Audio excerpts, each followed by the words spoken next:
después de que Adán y Eva, hermanos, pecaron, no solamente se perdieron muchas cosas que tenían relación con Dios, o la relación del ser humano con Dios, sino que también se perdieron otro tipo de cosas que a la simple vista la gente no lo alcanza a ver. Hoy día nosotros vivimos en un mundo donde las personas quieren saber la verdad, pero no están dispuestas a vivirla.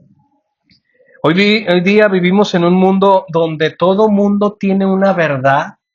Escuchen eso. Todo mundo tiene una verdad, pero se contradicen entre ellos mismos. ¿Han escuchado esa frase? Yo tengo mi verdad. Si yo tengo mi verdad a como yo la quiero ver. La realidad, hermanos, es que no solamente el mundo escasea de verdad, sino que hay una ignorancia voluntaria de la verdad. Y no solamente eso, sino que también dentro de la iglesia, los que muchas veces se dicen ser cristianos no conocen la verdad. En el 2005, en Estados Unidos, ya ven que los gringos saben hacer muchas estadísticas y las hacen bien, hicieron una estadística preguntando de entre cristianos que iban a la iglesia, cristianos evangélicos que profesaban ser cristianos, ¿cuál era la verdad? Si conocían la verdad. Y los datos que arrojaron fue abrumador. El 85% de los que decían ser cristianos no sabían qué era la verdad. Hermano, eso sí es angustiante. Si yo te pregunto ahorita, hermano, no lo voy a hacer, pero si yo voy y te digo, ¿qué es el evangelio? ¿Tú sabrás responder? Hermano, esta pregunta es de las más básicas de cualquier creyente.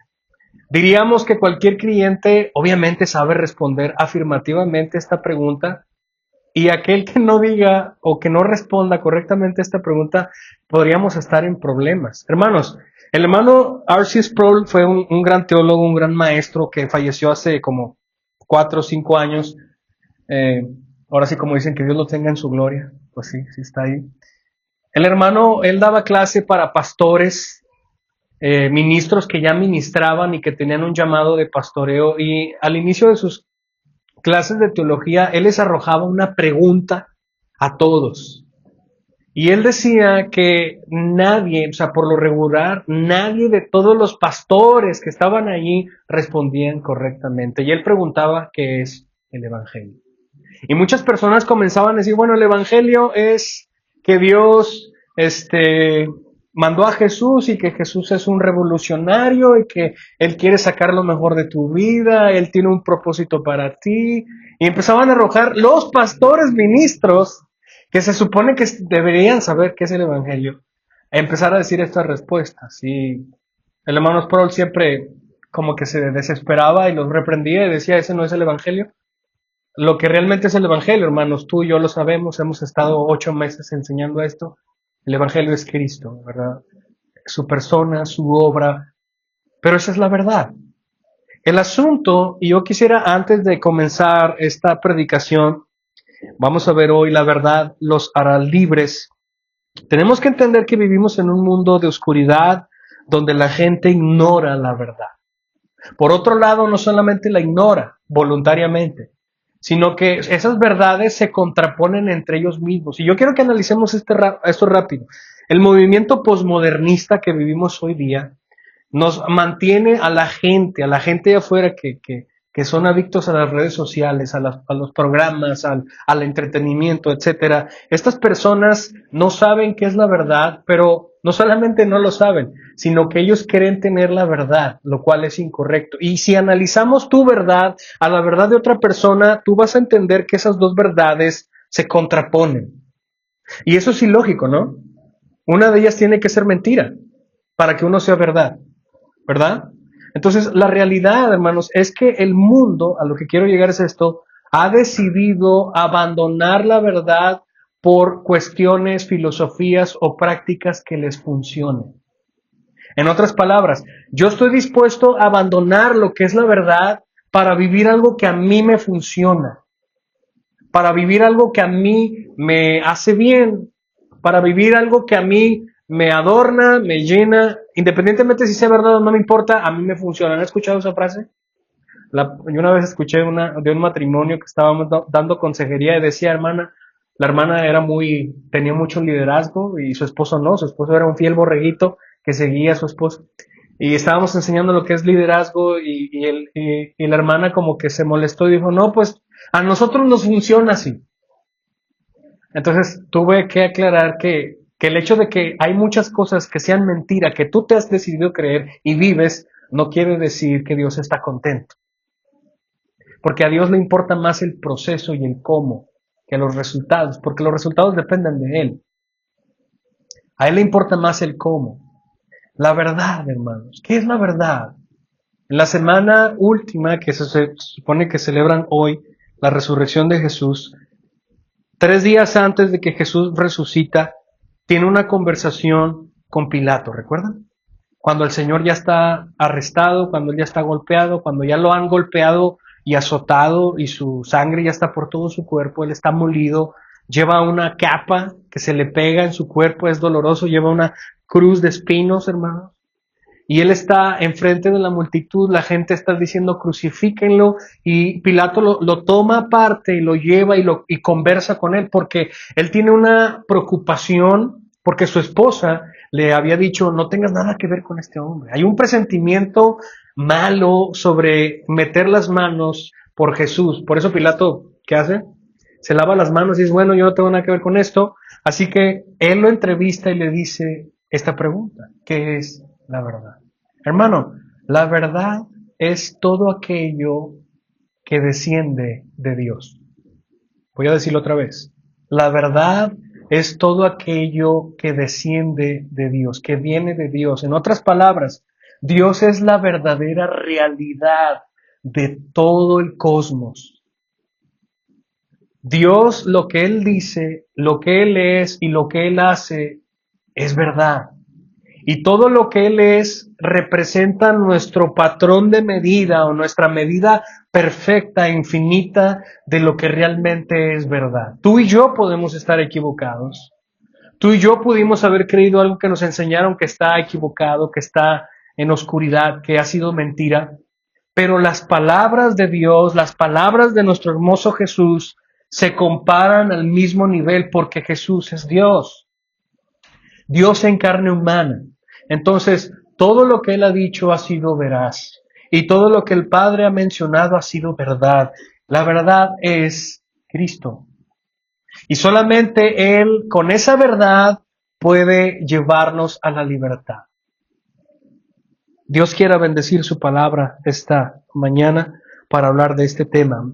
En el capítulo 8, hermanos, en el versículo 30, el apóstol Juan nos dice que al hablar estas cosas, noten ahí, muchos creyeron en él. El Señor Jesús, hermanos, recordando lo último que hemos estado viendo en las fiestas de los tabernáculos, Él ha estado enseñando, Él ha estado predicando, Él ha declarado que Él es el agua viva, el pan del cielo, que Él es la luz que alumbra a todo el mundo. Y ahora, hermanos, Él en esa predicación, Él se ha dado a conocer una vez más, irrefutablemente, que Él es el Cristo, que ellos estaban esperando, pero que no lo querían ver.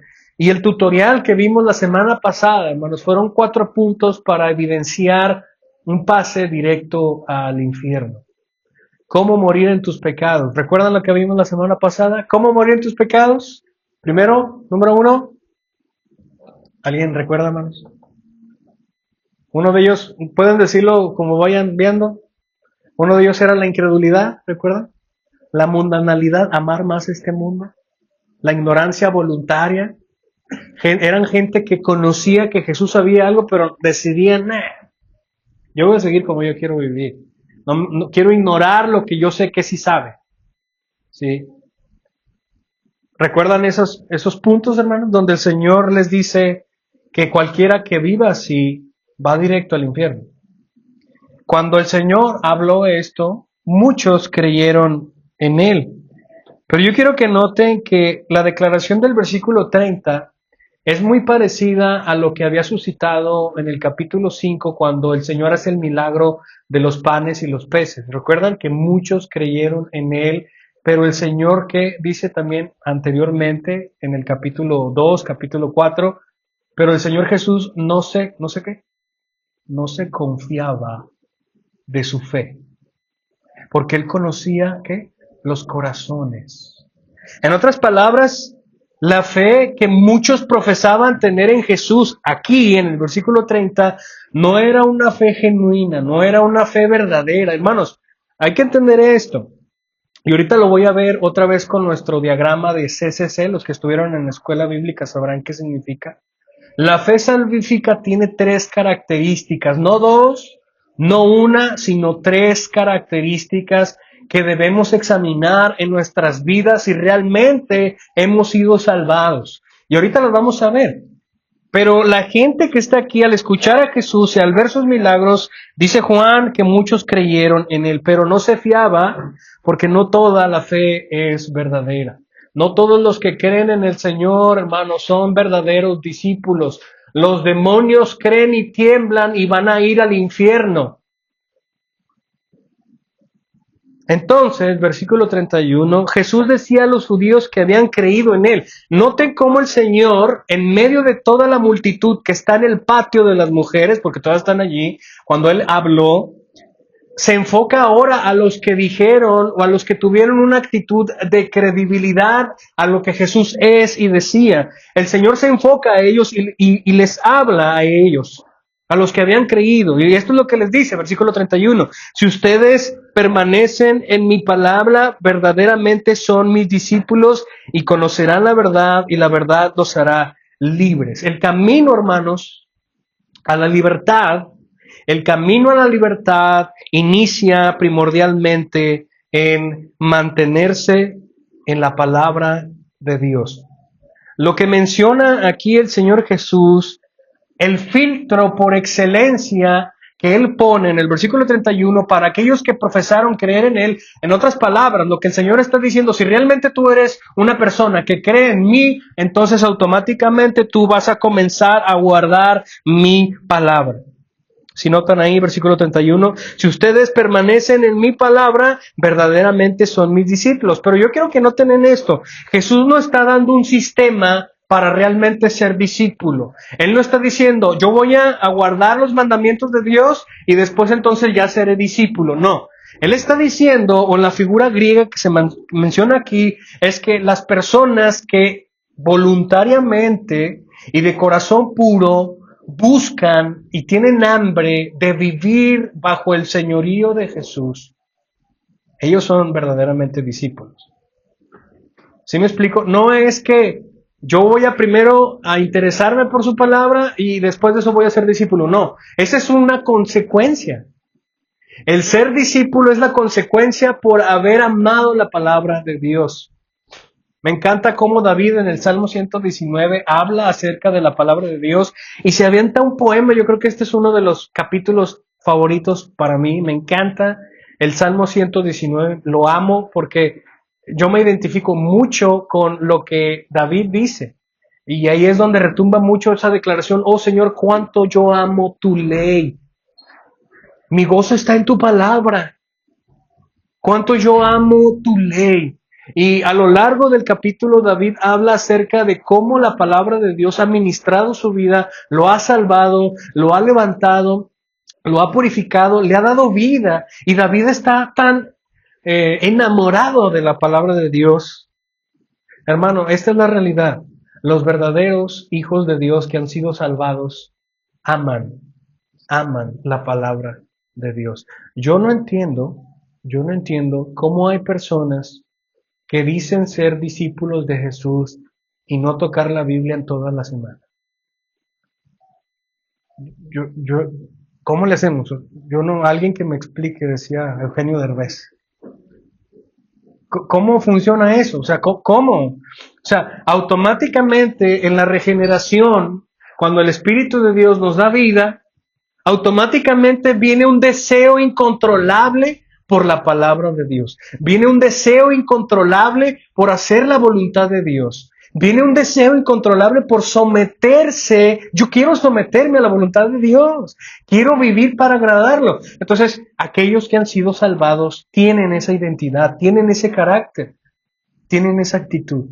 Entonces, yo no entiendo Yo no entiendo realmente de cómo puede haber cristianos que dicen amar a Dios y dicen ser verdaderos, genuinamente cristianos, y no tocar la Biblia en toda la semana. Y si la tocan, la tocan muy superficial. Sí, no, sí, ok. Como dice Pablo, se ven a un espejo y olvidan cómo está su rostro. No ponen atención, no escarban en la profundidad de la palabra de Dios. ¿Por qué, hermanos? Porque la vida es más importante para muchos. Entonces, lo que estoy tratando de decir, hermanos, es que no existe un verdadero cristiano que no ama su palabra. O ama su palabra y revelas que tú has sido salvado a través de eso, o no has sido salvado, punto. Porque no puede haber dos. No puede ser un discípulo que profesa ser discípulo de Dios, pero no ama su palabra. Eso no es posible. Si amas su palabra realmente, entonces tú eres un verdadero discípulo del Señor. La palabra que utiliza aquí, discípulo, es matetes en griego, y esta palabra quiere decir un aprendiz que abraza los consejos espirituales, emocionales de su maestro. En la cultura judía, hermanos, era impresionante cómo los judíos abordaban la relación que tenían con sus maestros, con los rabíes, con los maestros. Era impresionante. Ellos tenían una cercanía con sus maestros todavía mayor que con sus propios familiares. De hecho, como ejemplo, si en la casa se quemaba y adentro de la casa está su maestro y los familiares, ¿sabes qué iba a hacer primero a esa persona? Iba a sacar primero a su maestro y después a la familia. Había tanto respeto, más que un padre, por las personas. Así que los matetes, hermanos, esos somos nosotros. Si se incendia esto, ¿qué vas a sacar primero? ¿A tu familia o al Señor? Entiéndame la referencia. Los verdaderos discípulos tienen en primer lugar el amor a su Señor antes que a las demás cosas. Esto es obvio, hermanos. El Señor les dijo, cualquiera que quiera venir en pos de mí tiene que aborrecer a padre o a madre o a esposa o a sus hijos. Es más, hasta su propia vida. Y si alguien no es eso, entonces no es digno de mí. No me sigas, porque no vas a poder seguir. Y uno puede decir, ay, qué exagerado eres. Bueno, hermanos, es que esto es cristianismo. Muchos dicen, es que eso es muy radical. No es radical, esto es cristianismo. Es como es. Auténtico cristianismo. Y yo sé que algunos pueden ahorita burlarse y decir que me estás exagerando. Hermanos, dar la vida, esa exageración. Lo que hizo y lo que celebran muchas personas hoy día fue exageración, hermano. Que Jesús fuera a la cruz fue una exageración. No, hermano, era la única manera de que tú ahorita estés sentadito aquí disfrutando de su gracia. Era la única manera, no fue exageración. Entonces, no es exageración al entregarnos totalmente a Él. Y si tú lo ves como una exageración, entonces no estás entendiendo de lo que estamos hablando. Si ustedes permanecen en mi palabra, noten ahí que el objeto de la permanencia que revela que tú y yo realmente somos discípulos de Dios es ¿qué? La palabra de Dios. Hermanos, en esta congregación que Dios ha determinado que se plantara y que comenzara según los designios del Señor, ha sido por su palabra, en su palabra, y se establecerá, hermanos, todo lo que se tenga que establecer en esta iglesia como una iglesia bíblica cuando Dios determine dar más fruto, que haya más pastores, que haya diáconos, que haya miembros, que haya misiones, que haya lo que una iglesia bíblica hace.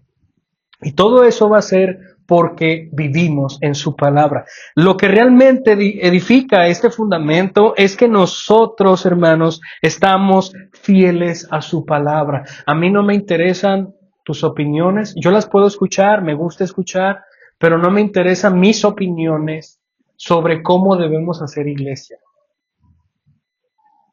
Y lo voy a decir otra vez. Yo quiero escucharte, yo quiero saber más los miembros, quiero escucharlos, pero sobre nuestras opiniones no se fundamenta la iglesia, ni el evangelio. Son buenas las opiniones para administrar el contexto de cada iglesia. ¿Sí? Puede haber necesidades, hermanos, yo opino, podemos, de hecho, la responsabilidad de la iglesia es ejecutar el cómo, de cómo se van a hacer las cosas. ¿Sabías tú que tú como iglesia tienes autoridad? ¿Sabían eso o no lo sabían? Porque mucha gente dice, no, el pastor es todo, él tiene... No, no, no. El pastor sí tiene una autoridad, pero él se mueve en su cuadro. Tú tienes una autoridad delegada por Dios y debes ejecutarla. El pastor o los pastores dicen el qué y la iglesia el cómo. Por eso es que Pablo en Efesios 4 dice eso, que los pastores equipan a la iglesia para que la iglesia ¿qué? Se edifique a sí misma. El pastor no tiene que ir a visitar, no, tú hermano que eres miembro tienes que ir a cuidar a tu hermano. Esa es obra de... Entonces, ¿cómo van a ejecutar sus dones? ¿Sí me explico? La membresía es una doctrina que esta iglesia no se va a ignorar. Porque en la membresía se cumple el verdadero cristianismo. Entonces, ¿cómo es que vamos a prevalecer en su palabra? Esta iglesia, hermanos, y yo ruego a los miembros que ustedes, como candado para el pastor, empujen a su pastor siempre a que las cosas que se hagan, se prediquen, se digan, estén fundamentadas en la palabra del Señor. No importa, hermanos, que yo sea el pastor, no importa. De hecho, ese es el cuidado que yo necesito tener como ministro. Que ustedes abunden en la palabra para que cuando yo diga algo o enseñe algo en contrario a la palabra, ustedes tengan fundamento para venir a decirme. Y con toda humildad, si está pegado a la palabra, yo tengo que corregir. Y viceversa, ¿verdad? El pastor o los pastores también tienen la obligación de ir con la palabra, como dice Mateo 18, a reprender a un hermano si está mal. Y si no, la iglesia misma tiene que llamarlo a cuentas. Ahí está la autoridad de la iglesia.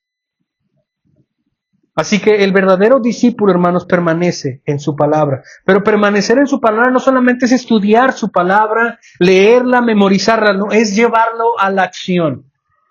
De nada nos sirve saber inflar nuestra cabeza de tanta palabra de Dios y no llevarlo a la vida. De hecho, hermanos, y esto es una advertencia que la palabra de Dios nos da, hay de aquellos que se hacen maestros, dice Santiago.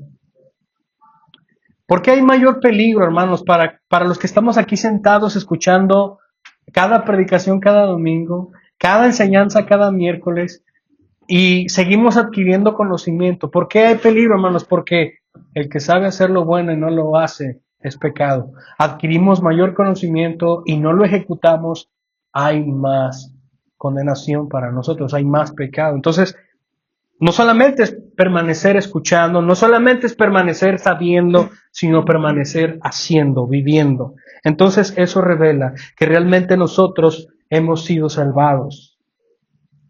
Y esta misma situación, versículo 32, nos llevará a conocer la verdad y la verdad a su vez nos llevará a ser libres. Libres. Lo que está mencionando aquí el Señor Jesús, hermanos, en estos tres versículos, en el versículo 31 y 32, es impresionante. Hay una consecuencia de lo que está pasando aquí, como si los naipes estuvieran cayendo uno a uno. Lo que él inicia, o lo que estamos hablando aquí, es de la fe salvífica. Noten cómo en el versículo 30 dice que muchos creyeron en él. El Señor se dirige a esos que se supone que creían en él y pone un filtro para que ellos examinen si realmente su fe es verdadera. ¿Y cuál es ese filtro? Amor por su palabra. Amor por su palabra. A tal grado que yo me la sé, que cuando yo me corto, hermanos, como dijo Paul Washer, cuando yo me corté, sale la Biblia por aquí. Hermano, en algún momento, tú como cristiano, no sé cuántos años tengas como cristiano, pero ¿cuánta disciplina has tenido en tu vida cristiana por comerte la palabra de Dios? ¿Todavía batallas al encontrar a Geo, hermanos, en la Biblia? ¿Todavía batallas en encontrar ciertas cosas o recordarte de las ciertas cosas de la Biblia? Hermanos, nuestro deseo debería ser sangrar la Biblia, supurar la palabra de Dios, para que gobierne todas las áreas de nuestra vida, para que gobierne nuestra manera de hablar. Cuando hay que aconsejar, ahí hay palabra. No mis opiniones, no, la palabra de Dios, como decía el hermano Paul David Tripp. El ministerio más grande que tenemos nosotros como miembros no es aquí el púlpito, es cuando te invitan a un café y platican contigo. Ese es el ministerio más grande, porque ahí tienes mayor alcance. Tú puedes escuchar las circunstancias de su vida, de esta persona, y tú puedes recordar el Evangelio y masticarlo y hacerlo de una manera muy razonable, muy práctica para esta persona. Allá hay mayor alcance, por eso es que necesitamos conectar con la gente, hermanos de Iglesia Bíblica Laguna. Nosotros permanecemos en la palabra, entonces, si hay conocimiento de la palabra, hermanos, viene la verdad y la verdad trae a la vida. Hermanos, la fe salvífica, como lo mencionaba ahorita, tiene 3 características. La primera de ellas es el conocimiento, como ya lo habíamos mencionado, es el conocimiento. El apóstol Pablo dice que la fe viene por el oír y el oír la palabra de Dios. En el capítulo 10 de Romanos, el apóstol Pablo dice que no puede haber salvación si no hay ¿qué? Predicación de la palabra, del evangelio de Dios. Porque Dios ha determinado los medios del cual la gente va a ser salvada. Va a ser salvada por la gracia de Dios, amén. Pero es salvada a través de la herramienta de la predicación del evangelio. Predicamos a Cristo, quién es Él, lo que hizo Él, su obra en la cruz, su obra en su vida. Y a través de eso el Espíritu lo toma y da vida a los que Él quiere dar vida. No desfallezcamos, hermanos. Él va a dar vida cuando Él decida hacerlo a los que nos visitan. Sigamos invitando gente, con ánimo, gozoso, porque el Señor es poderoso para salvar. ¿Sí, hermanos? ¿O no? Amén. Están muy callados, hermano. No estoy enojado, no estoy regañado. A lo mejor tengo la cara, pero... Sí, hermanos, hoy resucitó el Señor. ¿Recordamos eso? Ok, entonces ya no estamos dormidos. Así que la siguiente parte de la fe salvífica, primero es conocimiento, y es obvio, hermanos, tú no puedes creer en algo que no sabes. Necesitamos conocimiento. La otra parte es el consentimiento. La fe salvífica tiene el consentimiento. No solamente es el conocimiento, la información, la verdad de quién es Jesús y de lo que hizo, sino que ahora tú tienes que concientizar, tienes que hacer un juicio de ese conocimiento. ¿Cómo tú vas a acreditar algo, hermanos? ¿Cómo es que tú vas a probar algo sin no tener el conocimiento? Tienes que llevar un juicio intelectual de que algo te gustó para tomarlo y apropiarte de él. El consentimiento, hermanos, es un juicio intelectual y emocional que se hace sobre la verdad. Por un lado, la verdad, hermanos, es el conocimiento. El consentimiento está en las emociones también. Cuando se te predica a Cristo, se te evidencia quién es Jesús y lo que hizo, tú necesitas juzgarlo en tu corazón y en tu mente. Nadie lo va a hacer por ti. Tú tienes que comprobar que realmente lo que yo estoy diciendo, lo que yo estoy predicando es verdad. Nadie cree por los demás, ¿verdad? Qué bueno que si fuera. Poco vais por mi familia y ya estamos. Pero así no funciona.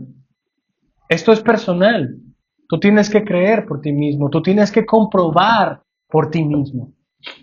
Así que el consentimiento es un juicio intelectual que se hace de la verdad. Ya tienes la verdad, ahora comprueba si es verdad esto, caro. Y por último, la otra C es la confianza. Son las 3 Cs. Conocimiento, consentimiento y confianza. La confianza, hermanos, en la fe salvífica es después de que tú tienes el conocimiento, ya comprobaste que ese conocimiento es verdad, ahora lo que vas a hacer es depositar tu confianza en ese conocimiento. Ahora que tú sabes que ese conocimiento, en este caso, que el Evangelio de Jesús es verdad, ahora tú depositas toda tu confianza, y quiero que notes esto, toda tu confianza implica en toda tu confianza.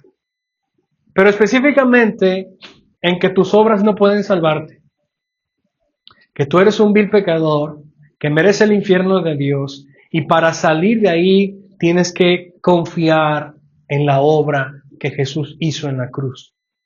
Que esa obra fue suficiente para sacarte del infierno.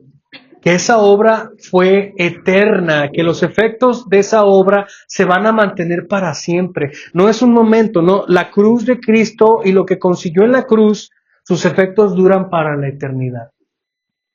Ya no necesitas hacerle más. Cuando Él dijo consumado es, significa ya está la perfección. Ya no es necesario que alguien más venga y se sacrifique. ¿Sabes qué hacen los católicos romanos en la celebración de la Eucaristía? ¿Alguien fue católico, hermanos, o viene del catolicismo? La Eucaristía, hermanos, en lo que ellos enseñan es que literalmente Jesús vuelve otra vez y se transforma, la transustanciación, como le llaman ellos, el pan, la hostia y el jugo, literalmente viene Jesús y se transforma en el cuerpo de Jesús y la sangre de Jesús. Y eso pasa cada vez que hacen la cena o la Eucaristía. Cuando la Biblia dice que Dios envió a Jesús para morir una sola vez y para siempre. Ya no necesitamos que venga el cuerpo de Jesús para ser martirizado. No. Eso fue una sola vez en la cruz y bastó para siempre. Y bastará para siempre. Así que no te preocupes por tu salvación. Tu salvación está aquí escondida en Cristo para siempre. ¿Sí? Entonces, esas son las tres características de la fe salvífica: conocimiento, consentimiento y confianza. Ahora, yo quiero hacer una anotación antes de avanzar. Si tú tienes la primera, muy bien, pero no eres salvo. Si tú tienes dos características de la fe salvífica, muy bien, pero todavía no eres salvo. Hermanos, es necesario tener las tres para poder creer y saber que tú has sido salvado. ¿Por qué, hermanos? Porque hay mucha gente que tiene conocimiento de quién es Jesús, pero siguen viviendo como ellos quieren vivir. No están bajo el señorío de Cristo, evidenciando que no han sido salvados. Mucha gente tiene el conocimiento, pero también tiene un juicio intelectual de lo que ellos creen es verdad, pero ellos siguen viviendo como ellos quieren vivir. No se han entregado al Señor, viven otra vez en sus pecados, no hay arrepentimiento genuino. No les interesa a Dios, les interesa su vida. La confianza es la clave, hermanos, que selle el trato. ¿Sabes por qué? Porque cuando tú confías en Cristo te despojas de ti mismo. Cuando tú depositas la confianza en Cristo, tú ya no estás ensimismado, tú ya no estás preocupado por tus proyectos, tú ya no estás preocupado ni desviviéndote por tus cosas, no, porque tu fe está puesta en Cristo. Cuando amanece en el día, no estás preocupado del trabajo. Vas a ir a trabajar y vas a ser buen trabajador, pero tú ya no estás preocupado por esas cosas. ¿Por qué? Porque tú sabes que tu Dios es soberano y Él te va a proteger, Él te va a cuidar, Él te va a dar lo que necesitas. ¿Sí me explico? ¿Sí ven cómo cambia? Dejas de confiar en ti para poner tu confianza en Él. ¿Qué va a hacer mañana? Yo no sé. Yo me voy a esforzar lo que tengan que hacer, pero yo no sé. Yo dependo de Él. Yo no dependo de mí. No dependo de mi trabajo. Por eso es que cuando ofrendamos decimos eso, hermanos. La ofrenda también es un gesto para decir: Señor, mi confianza no está en mi dinero, no está en mi trabajo, no está en mis manos. Porque el Señor puede determinar que ahorita te dé un parálisis cerebral y se acabó, hermano. ¿Qué vas a hacer? Está en Él. Mi confianza está en Él. Y pondré mi confianza en Él para todo. Esas son las tres características a la libertad. Así que el Señor voltea a ver, me imagino esa escena, cuando ve que algunos tienen esa actitud, ese rostro de haber creído en Él, y el Señor les dice: bueno, si realmente ustedes han creído en mí, ustedes van a demostrar esto. Hermanos, cuando alguien ha sido salvado, huele a salvación. Se ve la salvación. ¿Te has fijado, hermanos, cuando Dios ha salvado a alguien y esa persona abandona su vida porque está tan enamorado de Jesús? ¿Has visto eso, hermano? Yo he visto eso a lo largo de mi vida. Yo lo he visto y lo he comprobado, y es tan maravilloso el cambio radical que hay en las personas. ¿Lo has visto, hermano? ¿Lo has visto? Levanta tu mano. ¿En tu vida al menos? Yo a lo mejor después les pediré a algunos hermanos que cuenten su testimonio, pero uno de nuestros hermanos, hermanas que está aquí, que se reúne aquí, una vez me contó su testimonio y me hizo llorar tanto, porque son cosas que pasan también en nuestra vida. Y yo recuerdo que ella me decía, era una hermana, me decía: Yo, a pesar de que yo nací en la iglesia, yo iba en la iglesia, yo no había sido salvada. Hasta que un día el Señor me atrajo a Él, me dio su gracia y pude ver, dice.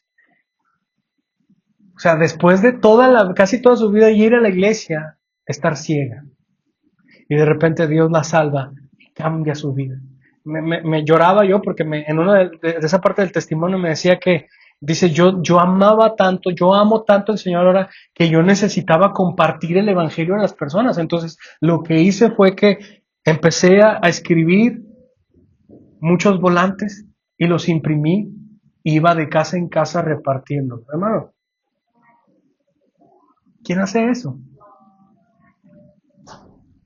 Porque esta hermana tenía la necesidad de decirle al mundo que Cristo es hermoso. Y no es el hecho de que para que tú realmente evidencies que eres salvado tienes que hacer eso. No, sino que estoy usándolo como ejemplo para demostrarte que Dios transforma nuestras vidas. Que Dios transforma, que antes perseguíamos un hueso, hermano. Que perseguíamos el carro y ladrando las llantas del carro. Y que cuando alcanzamos el carro, hermanos, eran llantas.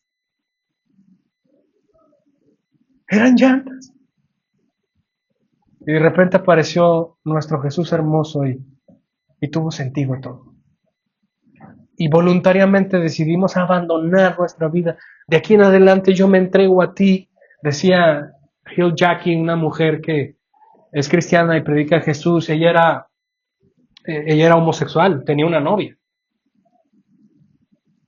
Y dice que cuando vino a Cristo, porque le llamó a su prima, le dijo, oye, tú eres cristiana, yo sé que tú eres cristiana, quiero decirte, platicarte lo que me está pasando, estoy teniendo un interés que no puedo minimizar en Jesús, y te hablo para que me digas qué está pasando. Y ella dice, qué bueno, porque he estado orando por ti todo este tiempo.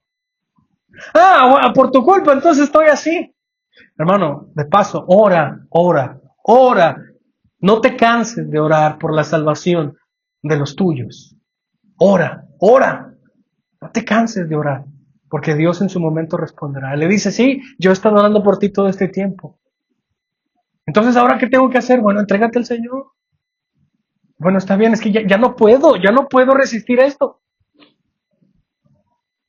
Ella se entrega al Señor por fe y el siguiente día va y habla con su novia. Eso es arrepentimiento, hermanos. Abandonar su vida. Va y habla con su novia y le dice, ¿sabes qué? Ya no podemos ser novias. Y él dice, ¿por qué? Estamos excelentes, estamos muy bien. Jamás hemos tenido una discusión, todo está muy bien. ¿Por qué haces esto? Y me encanta lo que le dijo. Es que ayer le entregué mi vida a Jesús y yo ya no puedo vivir como antes. Lo voy a seguir a Él. Y lo abandonó. Hermano, eso es vida. Eso es salvación. Yo no me voy a cansar, hermanos, de vez en cuando en mis predicaciones hablar de la prueba, del test, que nos ayuda a ver si realmente estamos en la fe o no. ¿Saben por qué? Porque hay un peso en mi corazón muy grande de que al final de mis días yo pueda llegar con el Señor y yo les dije todo lo que tú me dijiste que les dijera aquí en tu palabra. Y les dije todo lo que pude ser, Señor, para que ellos reflexionaran si realmente eran tuyos o no. Y si no lo eran, que vinieran a ti. Hay mucha gente que por vergüenza, que dice, es que yo ya me bauticé, es que yo ya soy cristiano, pero cuando te analizas dices, bueno, no te creas, no soy cristiano, pero ya no puedo retroceder, no puedo ir con el pastor, no puedo decir que no soy cristiano, tengo que aparentar que soy cristiano. Hermano, déjate de eso. Estamos hablando de tu salvación, estamos hablando de la vida eterna en el infierno o con Cristo. Ven a Él en arrepentimiento y fe ya, hoy. Si ustedes realmente son mis discípulos, entonces verdaderamente estarán en mi palabra y van a conocer la verdad. Hermanos, ¿cuál es la verdad? El mundo vive en oscuridad, el mundo vive en tinieblas, en ignorancia voluntaria. Esta verdad, hermanos, es Cristo. quién es Él y lo que hizo Él. Y cuando el Espíritu de Dios trae esa verdad a tu corazón, hermanos, ya no puede ser igual tu vida, jamás. Y comenzarás a experimentar la verdad, la libertad. Y conocerán la verdad y la verdad los hará libres. Ellos le contestaron, versículo 33, somos descendientes de Abraham y nunca hemos sido esclavos de nadie. Hermanos, los fariseos y los saduceos, hermanos, se llenan su boca y pecho de hablar de que somos descendientes de Abraham. Nosotros nunca hemos sido esclavos, hermanos. Qué tontos son, la verdad. Hasta parece chiste lo que dice aquí. Hermanos, Israel ha sido esclavos de todo mundo. Si usted se pone a reflexionar la historia, Israel fue esclavo de los babilonios, fue esclavo de los asirios, de los medopersas, de Egipto. Estuvieron 400 años allí como esclavos de Egipto y ahora de Roma. Hasta me dan ganas de reírme de los fariseos. O sea, se supone que ustedes saben historia de la iglesia y dicen que no han sido esclavos. Al parecer, hermanos, ellos estaban hablando a lo mejor solamente de una cosmovisión espiritual. Y también allí están errados. Si quieres hablar en términos históricos, ustedes siempre han sido esclavos. ¿Quieres hablar en términos espirituales? Están más ciegos que una oveja. Porque no alcanzan a ver al Cristo parado ahí enfrente. Están ciegos, no ven. Y el Señor, hermanos, pudiera haberles dicho eso, lo que acabo yo de mencionar. Y le dicen ellos, ¿cómo es que pues tú dices que somos esclavos? ¿Cómo es que entonces vamos a ser libres si nosotros somos libres? Jesús le respondió, versículo 34, en verdad les digo, una vez más esta declaración, amén, amén, de cierto les digo, amén, amén, que todo el que comete pecado es esclavo del pecado. ¿Alguna vez tú has mentido? Yo sí. ¿Alguna vez has robado, hermano? Sí, hermano, yo una vez robé un juguete que me gustaba mucho. He robado la gloria a Dios muchas veces. ¿Alguna vez has dicho falso testimonio de una persona que tú sabes que es una mentira, pero aún así lo dices porque quieres conseguir algo? Sí, hermano. Yo. ¿Has sido infiel, hermano? Aquí en tu corazón a tu cónyuge cuando codicias a otra persona.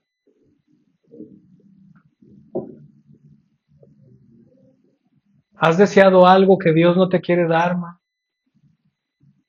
Y otra persona lo tiene. No, eso es pecado. Y yo no soy el único que yo creo que ha vivido esas cosas. Todos los que estamos aquí hemos mentido, hemos pecado delante del Señor, ¿verdad? O hay aquí un santo. La semana pasada me dijo alguien, no soy una dulce paloma, pero tampoco me merezco el infierno. No, sí, hermano, nos merecemos el infierno. ¿Por qué? Porque Dios es tan infinito y santo. Por eso nada más.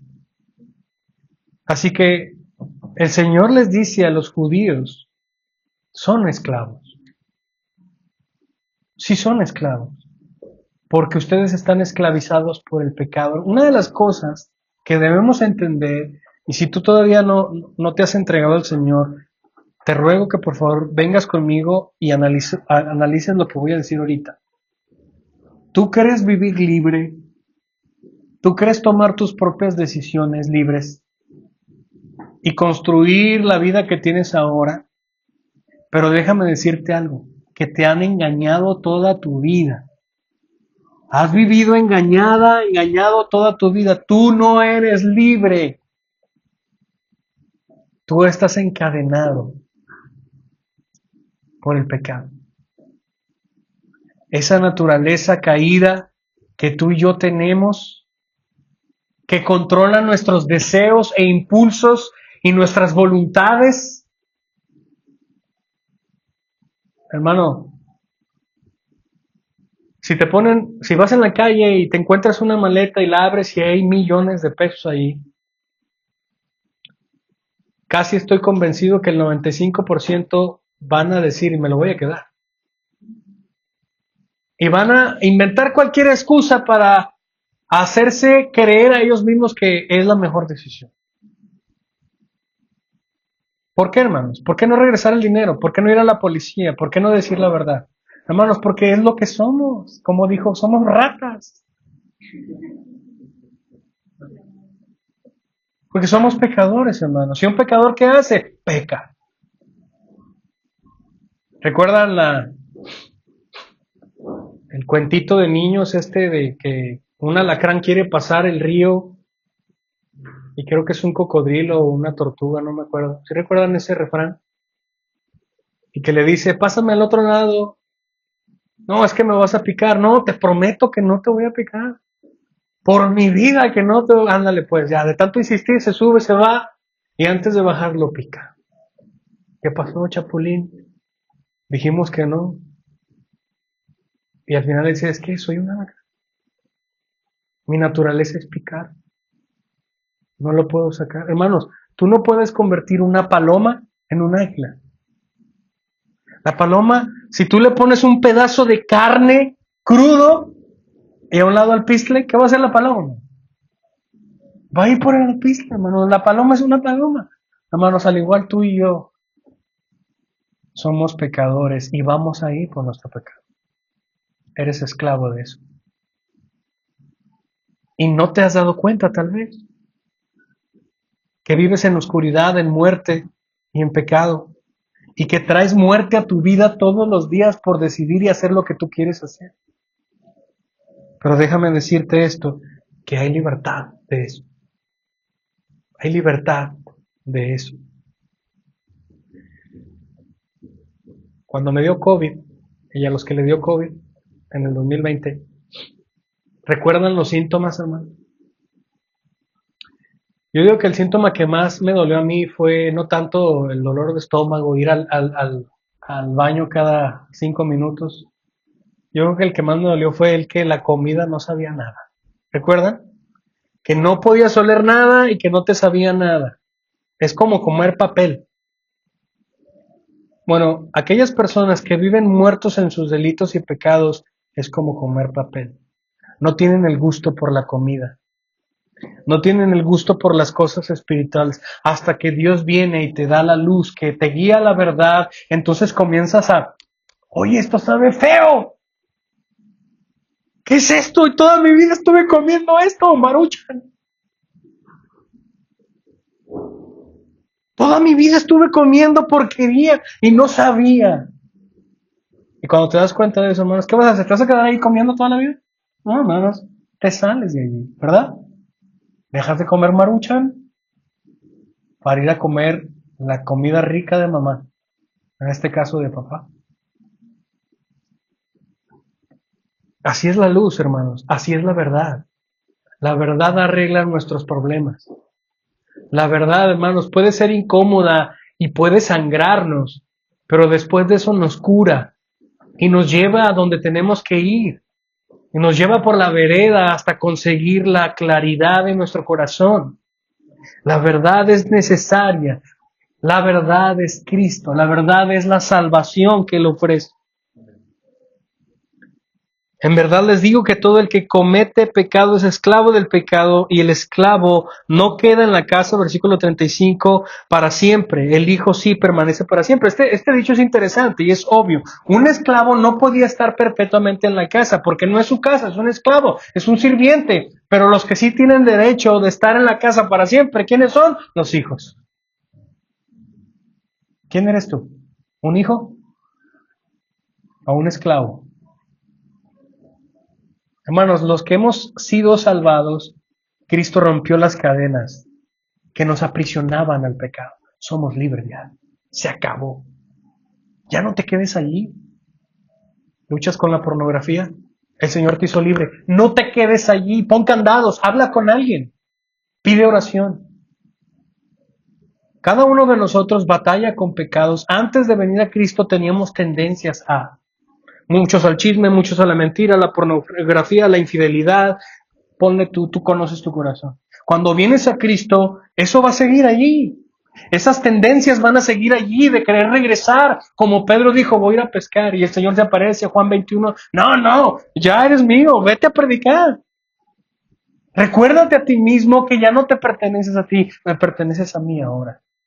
Abandona tu pecado. Ya rompí las cadenas, no te quedes ahí. Ven y sígueme. Ven y síguelo. Esto lo digo para los salvos. Ven y síguelo, no te quedes ahí. No sigas atesorando tu pecadito. Hermano, te va a costar, te va a costar. De la manera como tú tratas, tu pecado, evidencia tu salvación. Lo voy a decir otra vez. De la manera como tú tratas tu pecado, sea cual sea, evidencias tu salvación. ¿Sabes por qué? Porque si tú atesoras tu pecado, no lo conversas con nadie más, no pides oración y te sigues deleitando en él, tú estás evidenciando que tú no has sido salvado. Porque tú amas más tu pecado que a Cristo. Pero si tú tratas tu pecado con odio, evidencias que tú permaneces en él, que tú eres un verdadero discípulo. Hermano, el pecado o te mata el pecado a ti, o tú matas el pecado. Por eso es que necesitamos de una comunidad bíblica madura, que no te va a juzgar, no, que se va a allanar contigo, codo con codo, hermanos, vamos a orar por ti. A lo largo de mi ministerio son pocas las personas que han venido conmigo a pedirme ayuda porque tienen un pecado muy grande. Yo creo que son 2. Ya tengo más de 15 años de ser ministro de tiempo completo. Y los hemos ayudado y la gracia de Dios ha estado con ellos y han salido adelante por la gracia de Dios. La verdad hace libres a las personas, hermano. No importa qué has hecho, no importa. No importa qué tan grande para ti crea ser tu falta, no importa. El pago de Cristo en la cruz es suficiente para comenzar de nuevo. Así que si el Hijo los hace libres, ustedes sean realmente libres. Sé que ustedes son descendientes de Abraham y sin embargo me quieren matar porque mi Padre no tiene aceptación en ustedes. El diálogo va a continuar en la siguiente predicación, hermanos.